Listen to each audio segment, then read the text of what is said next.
In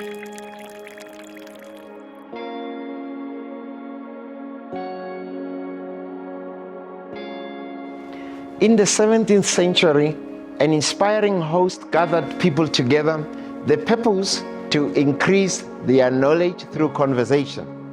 These gatherings were called salons. Guests would debate a topic for the evening, mostly books, then eat and drink tea. Welcome to the High Tea with the Vice-Chancellor of the University of Johannesburg. Let's start with education. Your educational transition. You started your studies at the university down the road, studying accountancy, and then you decided to go to the US. And I think you also had some stumbling blocks or some challenges along the way. I want just to tell us a little bit about this. Earlier, you mentioned something that is important for me and the students and everybody, the colleagues that have joined us, that failure is not fatal. I didn't look at failing as a problem. I wasn't going to belabor this. I was never an activist. I was never a political person. I just took whatever they said and I said, Thebe, you need to now come back better and sharper and make the best out of the situation. That's how I ended up. Prof, I didn't fail. I was failed. Wow. There's a big difference. Yeah, there is a big difference. Now, from accounting to marketing, I read in the book that you started sitting at the front of the class in your accountancy class and at the back of the class in your marketing class, and that changed. What changed? I didn't have Professor Tankiso next door so I can copy. So if it was my neighbor, he would have taken the accounting notes for me. That would have been smart. Yeah. But I arrived in a nightclub in Columbia, or Columbus somewhere there, Columbus in the US, and I met another friend that I last saw at Wits. And he was also from Witsi, and he was in a nightclub, and he says to me, Thebe. So now let me paint this picture. I came from Kimberley, which is a very big city, as most of us know, because we produce very big shiny stones that built the city we're in, and many others. So I came from Kimberley, I came to Wits. Now when I was at Wits, I was relatively well known. Yeah. I was well known at Wits from the first minute I stepped in, because I was so independent, and I was so strong-willed, and I was not in cliques. I was always myself, but I had so many different groups of people I used to hang around. So when I arrived in the US, I met some of those people who'd left. One of them was the late Sibusiso, and he says, what are you doing here in South Africa, in the US? I knew Radadilo and Thebe, you're full of things. I knew you were going to be here. What are you doing? I said, I'm going to finish my accounting. 1 or 2 more years. I finish. Then I go back to South Africa to go buy my BMW, move to Midrand, have a wonderful life and work. And he says to me, Thebe, but you are not an accountant. I was like, how? What do you mean? He says, just look at yourself. He says, I've known you from Wits, and I see the type of person you are, and I think you're probably more like a marketer. He says, you know what? Don't worry about here in America. Nobody knows you here. Nobody's going to judge you. Take your time out. Focus on and follow your passions. And I didn't even marketing. I don't know what marketing is. I don't know what marketing is as much as I did. I just know accounting, law, and medicine. Everybody knows those. So I arrived. Arrived at my school, Marquette, which is a Jesuit university. I went to all Catholic schools: Catholic primary, Catholic high school, Catholic university. So I arrived at Marquette, front row, accounting course. I thought Sibusiso is not going to dictate my career. Me, I'm going to be an accountant. I'm going to stand in front, and then I was probably last row in the other courses, but it's a metaphor more than anything. Ultimately, I finished front row marketing, last row accounting. Accounting is such a difficult subject, but such an important one. I failed accounting for Artemis. But no, that's test, like math lit, prof. You're not supposed to fail that. I failed the test because of some, I was distracted. Let me put it this way. And I came late to class, to the test. I got 0. Wow. I could hear my mother screaming, because my mother told me that you can do whatever you like, but if you fail, she worked with one-shot deal. You shoot, you miss, you're out. Then I said it's easy to fail, because I never failed anything in my life. Yeah. I'm not lying. That test I'll never forget. But I went back, and I'll never forget Professor Kroch, who said, I'm going to give you 3 chances, and the best 2 will count. and I made sure the best two, I got 100 for both. I passed that with distinction. You can check my academic record here at UJ. That's because UJ captured it when I did my master's. Anyway. So I've studied accounting. I did marketing for the next subsequent years. I just gradually moved towards it. I mean, I met interesting marketing professors, and I remember I was going down the stairs, and Professor Robinson was the dean or the head of marketing was going up, and he said to me one day I was going up, he says to me, "You are going to be a fantastic marketer." And I was thinking, my professor has been smoking something, but it's okay. Yeah. And he says to me, "But I'll see you next weekend." And then the next weekend happened to be the Marketing Association, American Marketing Association Awards, where I was named the best marketing association, American Marketing Association student that year. And I don't know why, Prof. I think they've been kind to me. That's how I ended up in marketing. I ended up in marketing that way. I applied to, I think I must have applied to 80 American companies when I finished my MBA. So I then went on to do my MBA. Then I applied to about 80. 80. I remember because as a student, you remember how much you spent. Yeah. You remember how many envelopes you buy. We didn't have email and all those things. It was the big thing. Yeah. So 80. How many stamps you leaked? I licked every single stamp and I write. And do you know, and everybody knows the drill. 79 come and say, "We regret to inform you." Those are the ones I did not read. I only read the one that says, "We would like to interview you." And that was Colgate-Palmolive in New York. And that's how my marketing career started. Wow. Isn't it amazing, ladies and gentlemen? Now, Colgate-Palmolive, you meet Phil. But before we talk about Phil, the man who took you to a tailor, you look amazing as always. I couldn't outdress him. I thought I should put on my chief robes, also to honor him, for visiting every country in Africa. Let's give Thebe a warm round of an applause for that. Now, about dressing well, you touch on this, this important issue. Tom Ford said, dressing well is a form of good manners.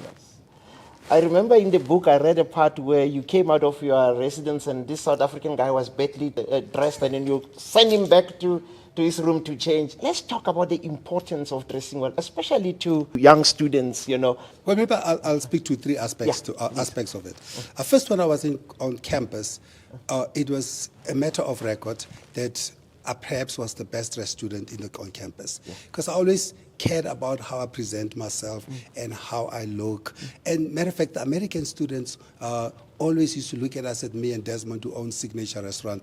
They always look at us and say, "You guys must be princes or kings in Africa." We're like, "Yeah, we are African royalty. That's why we dress like this." But remember, we're on scholarship. Like the rest of them, it's how you use your stipend. I use my stipend very well as a university. I always used to go to all the sales and get my clothes. So first, it was important for me to look well. And I think in an interesting way, we're representing the idea that we shouldn't be looked down on as African students. I was in a campus where there's only, I think, 100 black students out of 12,000 students. Wow. So, and that include African Americans and all those. And I didn't want us, subconsciously, I didn't really verbalize it. I didn't want us to look like poor Africans from Africa, because I didn't grow up with that mentality. Because even growing up, I always knew growing up how my mother looked after us, and we dressed respectably and all those, even if it was from Sales House Jet and Edgar's, but we dressed well from those places. So when I then went to corporate, it was interesting because I always thought I dressed well, and I think I did, because there's pictures of me leaving for interview, and which probably still look better today. And when I arrived in New York, my mentor now, but then, Philip Berry, I arrived in New York 3 weeks before I started work. And Colgate was interesting. They put me up then in an apartment which cost $2,500. Today's money is what, 50,000 rand? Then, that's like 30 years ago. I was in 50,000 rand. It's crazy how, when I look back at it, I thought, that's interesting. I didn't pay for it, but I couldn't afford it. They put me up in this apartment for the time I'm starting. But he'll take time on the weekends. He says, "Come around with me. Let's go shopping." When I say shopping, it's with my money for my things. And we go around to tailoring places. He says, this way I buy short clothes. Oh, he didn't say let's go shopping. He says, come around and hang out with me. Then he says, oh, let's stop by this place. This way they sell suits. This way I buy my suits. He says, let's go to this place. That's where they make tailored shirts. Let's go to this place. That's where I buy my ties. And every time we finish one, he says, you must consider getting one. I think you should get one for your start. And then at the end of all these excursions, before all those, he said something very important. He said, you're going to arrive at 300 Park Avenue, which is Colgate's head office in New York. Park Avenue is the main street of corporate in America. He says, you're going to arrive at 300 Park Avenue. You're probably going to be, he's not probably, he says, you're going to be one of the very few black faces that they see in this place. They're going to see in elevators, they're going to see in meetings, they're going to see all those. I do not want them to judge you based on how you look. So part of the reason I'm taking you around is to show you how everybody shows up at corporate America. So those days, that's how people dressed up, proper suits, proper ties. And he says, I want you to look the part so that they do not judge you based on how you look, but they engage you based on what you say and what you contribute. So it was an interesting lesson, but the way he taught the lessons was very interesting because he'll first get you to do the things, then he explain to you afterwards why he was doing that. Wow. Tell us about going to a meeting without a jacket. And the nice chat you had. So then he says, I need to introduce you to the most important person at Colgate. And one of the senior executives, I think he was CEO for Africa and South America and all those. And he says, and I come running to him after lunch for the meeting, arrive at his office, and he says to me, oh, where are you going? I said, we're going to introduce me to the big boss, your boss. And he says, oh, like that? Because I was wearing a shirt. I had a tie, but my jacket was in the office. No notebook. He says, that's not how you show up. You have to go back, put on your jacket, come with a notebook. He says he may talk a lot of nonsense, but at least humor him by taking notes, even if you are doodling. So make him feel that what he's saying is very important.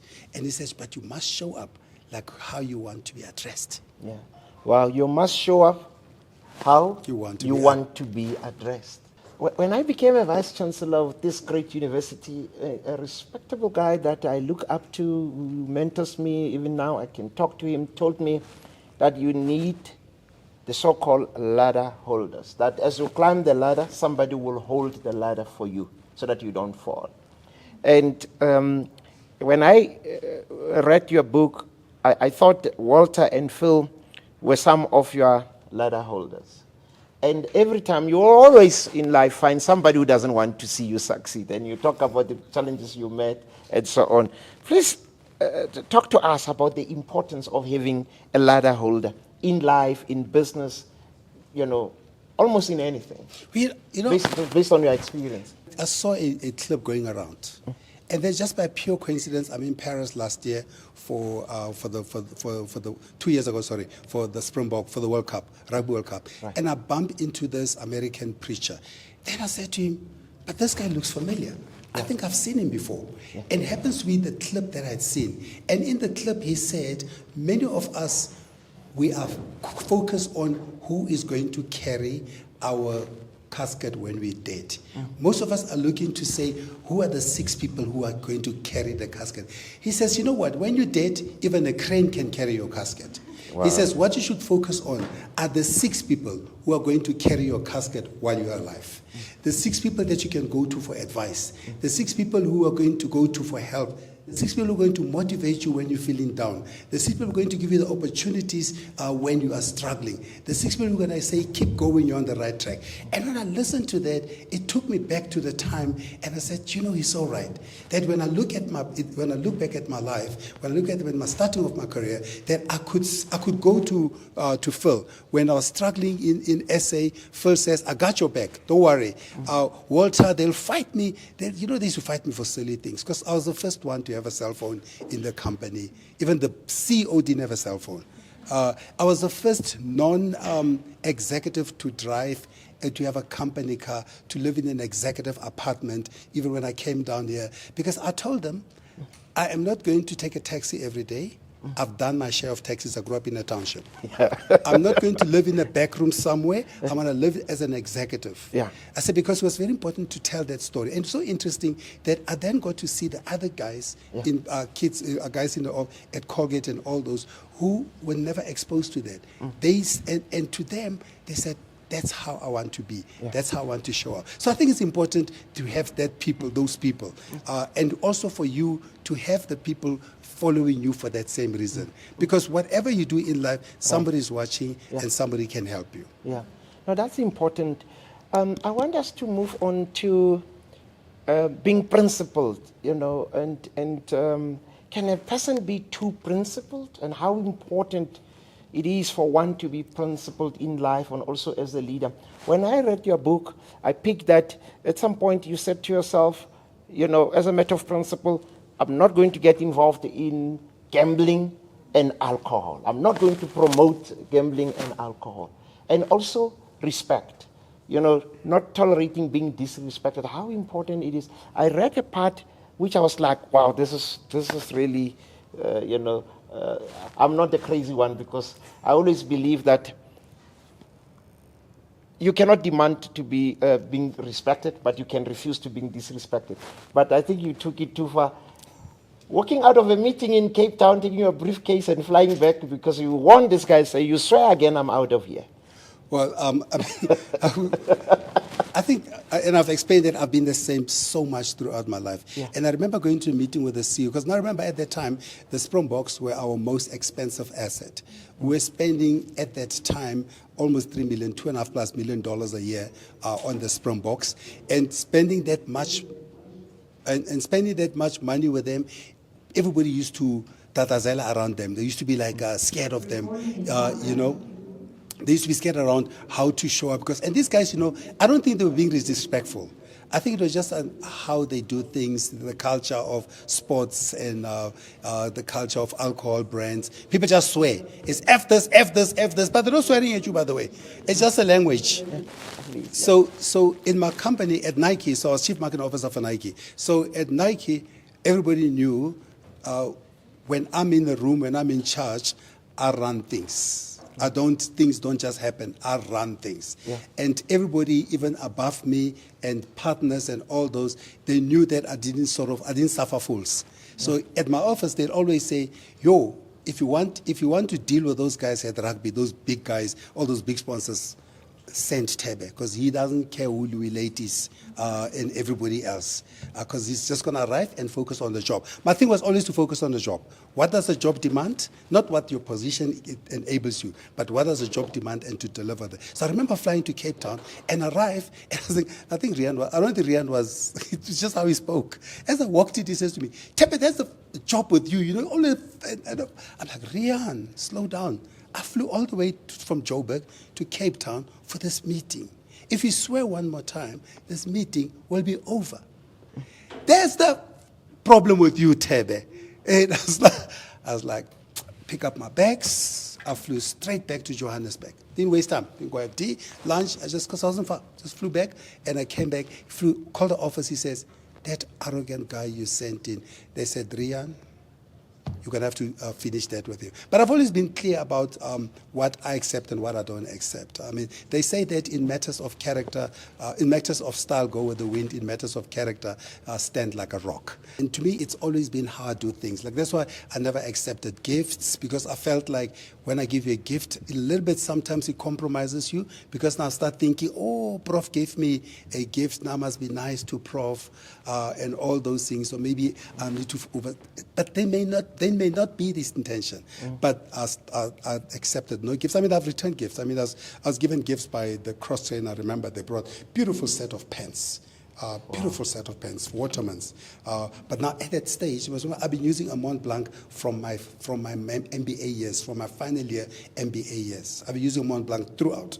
And these guys give me Watermans, cheap pens, by my estimation. But that wasn't the point. I didn't really care. But they gave me the pens, and I returned them. Wow. And they said, why? I said, they're above our threshold. Our threshold is 500 Rand for gifts, for corporate gifts. Anything else, I feel like I'm being bought. And they were offended that I did that. But I used to do that constantly. It was just part of what matters to me. Even when I got refused a job at SAB, they said to me, we love you, we love your character, we love how you present yourself. We think you'll be a fantastic marketer at SAB. But you have one problem, you don't drink. I said, that's not a problem. That's the decider. I said, that's fine, that's why I'm not coming here to SAB. So all those things matter to me, and I wasn't uncompromising about them. And I was asked a question actually 2 days ago in Cape Town. They're like, all these things, you're so principled about what you like and don't like. Don't you sometimes feel that it will take you away from opportunities? I said, no, it actually narrows down and clarifies my path to the opportunities that matter. Wow. A warm round of applause, colleagues. Thebe, you worked with a number of African leaders. Let me just put it that way. What message, of advice would you share with young, upcoming branding and marketing specialists in dealing with leaders, especially in the political arena? All of us are political. We're political because we are voters. We have a currency. That currency decides, sometimes we hope, who gets into power and who doesn't. And I've worked with a number. I've worked in multiple fields. I've worked with them advising political campaigns around the continent. I've worked with them around more important matters of the continent. I mean, this past week, I was with 8 presidents in Stellenbosch looking at how we can alleviate the continent's debt problem. We're at a $700 billion debt. We pay more than 2/3 of our money to service the debt, and I think we can all relate to those things. And then for every negative, because of the negative perceptions of the continent, we pay an additional $4 billion just on interest. So that is a big thing. So I spent a week with them, and I think people say to me, what is it, and as you say, what message is it, what advice is it? Not that I give necessarily, but what one should be gleaning and learning out of this. I think all of us have a stake in where the continent goes. Yeah. All of us have a stake in where the continent goes. So I play a role in my part, and I've narrowed down the role to what I do best. Remember, we're not all going to be presidents, we're not all going to be DGs, we're not all going to be appointed mayors and all those. But every single one of us are contributing to this brand called Africa, brand called South Africa, brand called Johannesburg, through the things that we do. Whether as a doctor you're contributing to us, the type of doctor you are, the type of medicine you go into, whether in my space, which is branding, and I've said to myself, how do you use this power of branding to reshape the continent? And to do that, obviously, I need the partnership, but I don't need the endorsement of the leaders. I just ran past through them, and I said, this is where I'm taking. And that's why I selected Brand Africa as a vehicle to be able to shape the continent where it's going through the power of brands, because brands do a couple of things for us. One, they create the industries create the jobs create the tax helps to fund the social programs, the schools and all those that we're in. So every single one of us have got that role, and we should be active in politics. And active as in the job that you are studying, the job that you are doing. Ask yourself, how am I changing the continent? How am I contributing to the Africa that we want to have? And we shouldn't be looking at politicians as gods. I know when they arrive here, we all rise and we all start shaking. They are public servants. I always say it. I always tell them, you are just public servants. Without my vote, you'll be sitting out there doing another job, which is not a problem. But that political job is through my currency. So the mistake that we make is when we elevate them to gods, we then forget the most important thing, to hold them accountable. Yeah. And then when we see the countries and the continent falling apart, we can't blame the politicians. We can only blame ourselves, because we are very poor politicians ourselves. Wow. Thebe, you may not agree with me, but personally I think you are, I almost said the godfather, but maybe the godfather of personal branding. I mean, you introduced this concept of personal branding in South Africa. You wrote a book in this area. I mean, we see a lot now. People say it's personal branding. Even they do craziest of things on social media. My question is, in terms of personal branding, what advice would you give about developing a personal brand in today's competitive market. And here I'm not even talking about, market as in business market. I mean, people compete amongst themselves. We see fake posts and people go crazy over that. Students are under a lot of pressure because of this posting. What advice would you give? Whether you're a student, whether you're an academic, whether you're just in corporate, whether you're in private practice, every single one of us is a brand. And I love what Guy Browning says. He says, we are now in the age of mass individualization. So every single person must see themselves as a chief executive officer of their business called you. Yeah. Because when you go out here, you're going to compete with a lot of others. That's right. Who either want the bursary, or who either want the job, or who also wants their book, or who also wants whatever it is. But the mistake that many of us think about when we think about personal branding, we think that personal branding is about being famous. You may end up famous, but 90% you may not end up famous, because personal branding is not about being famous. Personal branding to me is about clarity. It's about, this is who I am. And most of us do not know who we are. And that's how we go with the wind, if you will. So it's about clarity about who you are. But the most important thing to me about personal branding is about authenticity. Is you cannot fake it. You have to be true to who you are. And you have to be true to who you are, and you have to be clear and true to who you are, because we will always catch you off guard. So what you want to do is, whether you're public or private, try and stay true as much as you can to yourself. Because what it does as well is that it enables you to be able to navigate to attract the right opportunities that are aligned with you.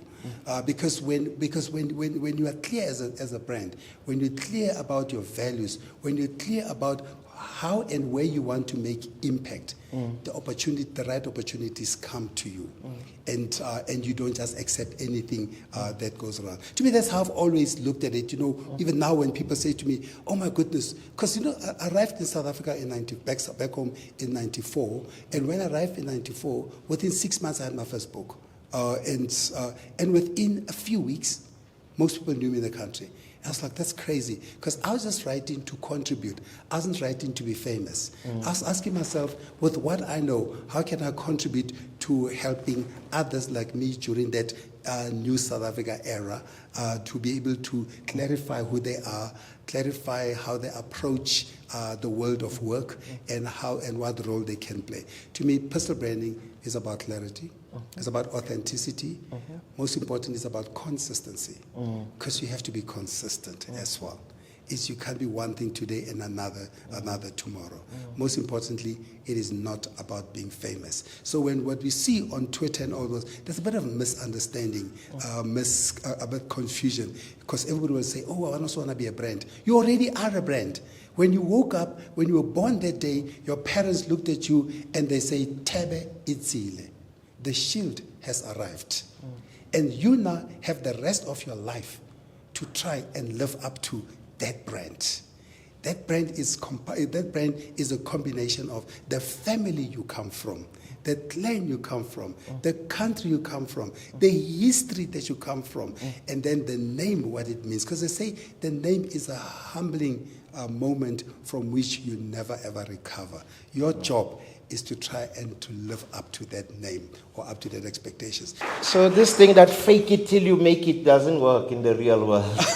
Well, I mean, if you can fake it in the direction that you are preparing for. Okay. So you fall. So the fake it till you make it is not a bad idea. Yeah. So let's say to me the right way to use fake it till you make it is, if you know that you are going to if you're working towards a CEO, fake it till you make it, to me says, do the things that CEOs do. Okay, all right. Behave like CEOs behave. Right. So that when you arrive there, you feel at home. Wow. Thank you so much. My last question before we open it up, for our students and colleagues to engage with you, Thebe.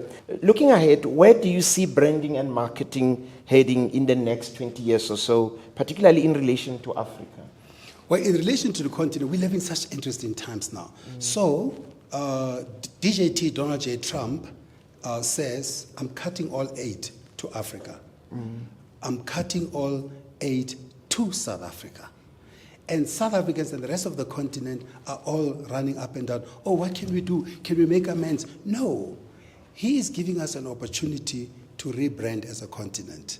He's giving us an opportunity to stand on our own as a continent. Because you cannot say that in 1963, 25 May, when we all met around, when 32 African presidents met in Ethiopia, and they charted a way for an independent and a prosperous and a peaceful Africa, then that still today we are not independent, we're not prosperous, we are not at peace. So DJT has given us one more chance to do that. We should not be running, we should not be regretful, we should be grateful of the opportunity that the Americans have granted us. Why should they use their tax money to fund our well-being? What are we doing with our tax money? We should be asking ourselves, how do we create opportunities which enables us to create the tax base to fund our own development agenda, so we can behave and to do the things which build us and make us equally as proud as Americans are, equally as powerful as Americans are, and equally as independent as Americans are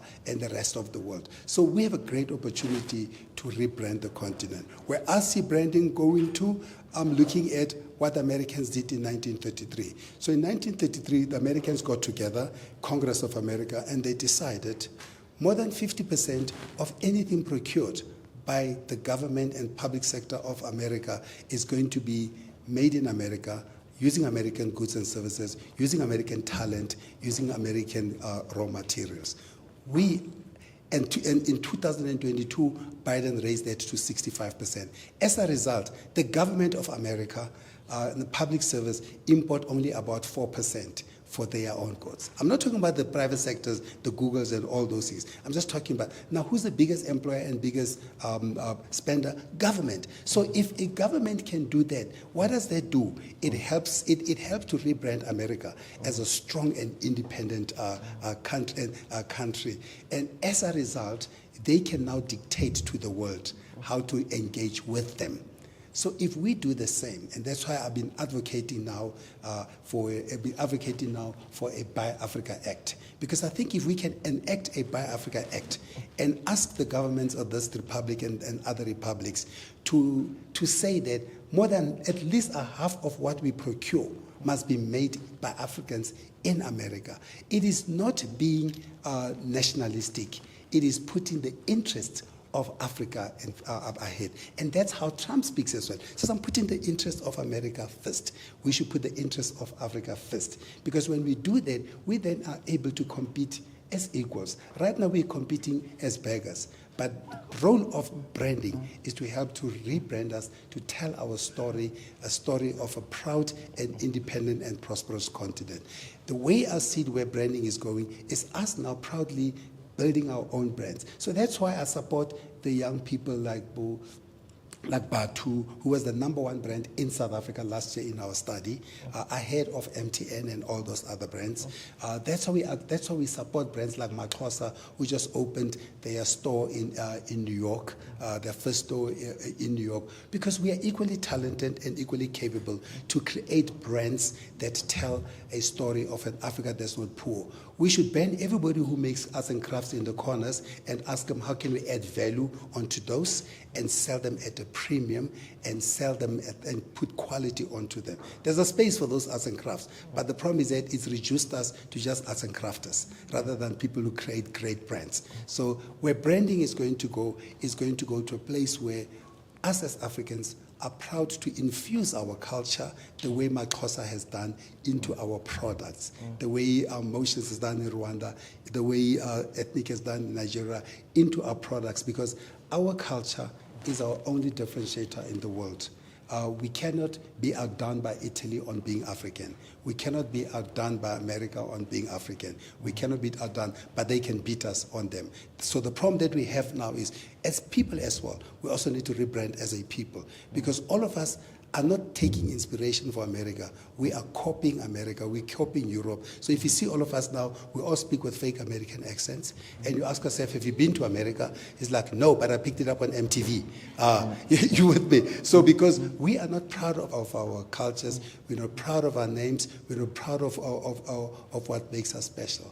We are special the way Italians are, the way Americans are, the way the English are. Where branding is going to go is we're going to elevate the story of Africa into the future through our brands. Wow, ladies and gentlemen, Thebe Ikalafeng.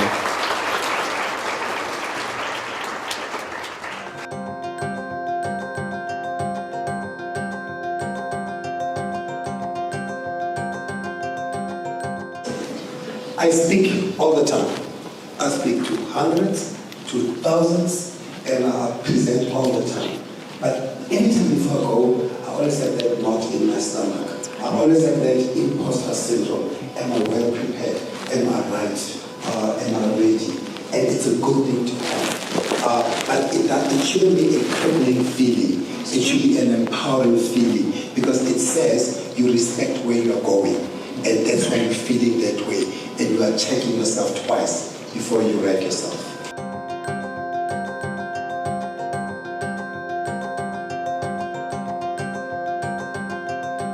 You know, obviously, Thebe is on Kimberley, obviously, Thebe, around the corner, you can go through all the name and up there. But what's interesting is when Thebe, when we won the Louis Vuitton prize, not for being African, worldwide, for the best designer in the world. And then we had coffee about it. And then he was telling me that, you know, they wanted to go be based in Paris, because that's where Louis Vuitton is, and all those. And I said to them, I can't, because what brought me here is where I am right now. So it's important for me to be based in Africa, in South Africa, because that's the foundation of my creativity. And I think if we have more people like Thebe, like Laduma, all of them have been involved with them from the beginning. So Laduma, if they all choose home as the foundation, because Italian brands, they always say made in Italy, and they always come from Italy. Hermes will not make anything outside of France. And made in Africa must always be from Africa. I think that's how we're going to compete.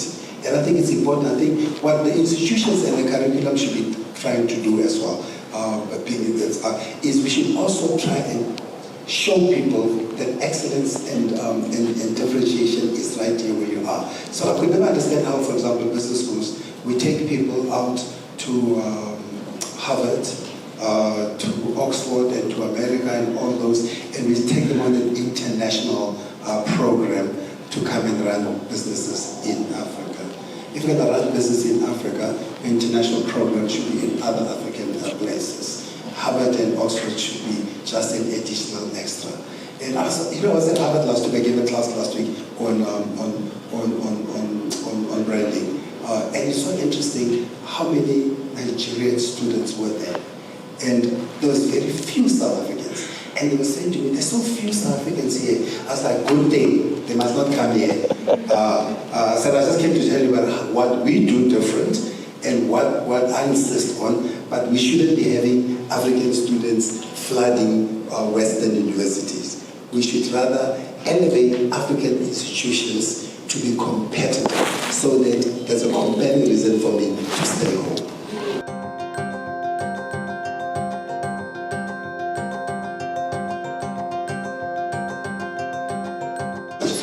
So when I learned about the book, because we must learn something in everything we do. To me, it was quite interesting because I think it was a bit of a mirror and a reflection, because it then forced me to ask myself the question of how clear have I been, how consistent have I been. Because when I'm ending the chapters and I'm ending the thoughts, I was checking, are they aligned with who I am? Am I telling an aligned story of a Pan-African brand builder and authentically African? So it had me in that. So there was no other big thing about the book. I said, and of course I was telling Prof that in the beginning, in the book can relate to this, in the beginning I wrote about how I don't know my father, I've never met a native. But in the end of the book, I found a native we found them. Then we stopped the book. Then I wrote the chapter. That's how I closed the book. Wow. So if I've learned anything, I found the grave. Wow. But if also learned anything, not having a father around, maybe for many of us here, it's not a problem. Because we are surrounded by fathers and brothers every day. The question is to do. A quick question about content. The question is, what type of content are you uploading? Is that content contributing towards helping people understand who you are, your contribution to society, and what value you add in their lives? So if you go to my website, my personal one, my company one, all of them are all consistent. So if I go to your YouTube channel, and one day is yo, and another day now you want to become clever and say something else, and then you come to me and says, I am a Pan-Africanist, and you want to see that. So you must have, so the question is, the type of content that you're creating, does it help to tell your story? So that because don't forget, most of us when we apply for jobs and we're going to do it when we finish here, or you're going to apply for opportunities, we're first going to hire or find you based on the social media. We're going to look at your website, your YouTube, and your Facebook. By the time you arrive, we're already done with you. We're just checking whether you fit in. So be careful what you upload, what you create out there as content. May come back to haunt you, and may come to haunt you.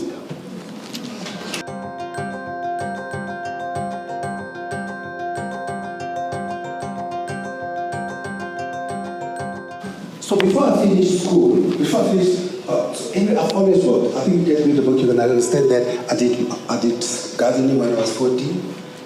16 I was working in a furniture shop. 17 I was working in the clothing shop. At the time I arrived, I also had to do those because it was part of character building, independency, and all those, because I didn't want to get money for free at all. And I never got money from home from the time I was 18 and a half until today. Because I just learned how to, as we speak in today's English, hustle. But the type of hustle that I did when I got to varsity was different. It was a hustle that is aligned with the career I want to have. So part of then what you then need to do is maybe builds onto that as well. Is now when you are studying accounting, then you should be asking yourself, am I part of the accounting association at school or anywhere else? Am I doing volunteer work to do accounting? Am I doing internships or just for holiday work at accounting firms and all those things? So I did all that. So I was already doing marketing assignments in different companies when I was in varsity in the US. And because most of us think that when we're in varsity, we study and then we party. But you actually study and then you begin the foundations of the career you want to have when you're done. But you must party as well, because it's important for you to socialize. But you must then divide your life into 3 to 4. The first part is the school. You have to do the school, right? The middle part, you must build your social skills, because understand, but also then begin to surround yourself with the type of people and the places that you want to go to. And third, then start working towards the career that you want. And you start where you are, whether it's a student society, whether it's all this. Europeans do it better than us. So for 7 years or so, I used to judge the Wings of Excellence. It was part of the Swiss program for the best Ivy League and PhDs and PhDs and actually mostly PhDs. Not all PhDs, Oxbridge or Cambridge, Oxford, Ivy League type of students. And what is so interesting is for 1 year, the student for that program, they only invite 1,000 people, 100 students. The rest of the 900 are the world's most important decision makers. Whether it's Christine Lagarde, whether it was Trevor Mendo and those are the people that get invited there. And what's so interesting is that for the 1 year leading up to the conference of Formula, they have a student body who take off 1 year to work on the conference. And they get 6 credits towards their degree.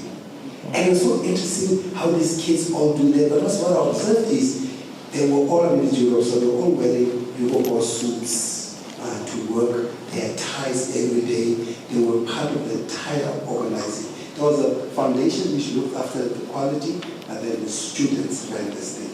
And after that's what we're actually not doing well in our schools. We're actually not encouraging students to to contribute towards their degrees. Because what is wrong with saying, let's say, the CBE faculty to say, let's say, narrow down to accounting? What's wrong with us saying all the students who are doing an accounting internship at a reputable and recognized accounting firm, you are going to get an extra credit for you towards your degree, that counts towards your degree. Because that now encourages me to actually go out and work towards my degree. I think those are things we should do.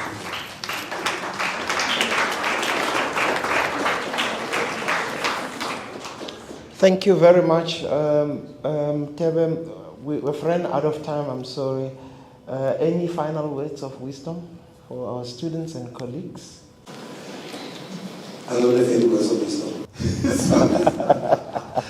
You know, when Oscar Wilde arrived at the airports in America, the first time he brought America, and they said to him, do you have anything to declare? He says, I have nothing to declare except my excellence. Thank you. I think it's an amazing opportunity. Not everybody gets into a university. The question is, what are you going to do with what you get out of this?